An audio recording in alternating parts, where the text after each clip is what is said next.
आपल्या आईचा एक शब्द कधी खाली पडू दिला नाही. राजाला सांगितलं ना, आईची जाऊन शुभ शेतकरी टिकला, स्वराज्य टिकेल, शेतकऱ्याला कधी भिकेचे डोळे लागता कामा नये. झालं माझ्या शुभ राजानं ऐकलं. आईची जाऊन सांगितलं ना, शुभ परस्त्री माते समान तिचं रक्षण करा. झालं माझ्या शुभ राजानं ऐकलं. अंगणातली तुळस, गोट्यातली माय आणि घरातली माऊली आणि गोट्यातली गाय यांच्यावर जर कुणी वाकडी नजर घातली तर शुभा त्याची गाय करू नका, खांडोळी करा शुभा, हे सांगणारी आई जिजाऊ आहे. शेतकऱ्यांना भिकेचे डोळे लागले नाही पाहिजे. जगातला एकमेव असा राजा आहे की ज्याने शेतकऱ्यांना 0% व्याजदरानं कर्ज दिलं. एकमेव राजा. राजा आज्ञापत्रामध्ये सांगतोय, वेळ प्रसंगी माझ्या शेतकऱ्याला बी बियाणं द्या, बैलजोडी द्या, शेळ्या मेंढ्या जे जे हवंय ते द्या, हत्यारं अवजारं द्या, शेतीला जे जे पाहिजे ते द्या.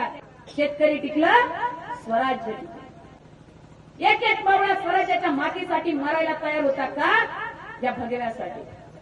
काय घ्यायचं आम्हाला समाजातून? एक सांगते, लहान लेकरांना घडवायचं ना, माता माय माऊले सगळ्यात पहिल्यांदा तू जिजाऊ झालं पाहिजे, तुम्ही शहाजी राजा झालं पाहिजे.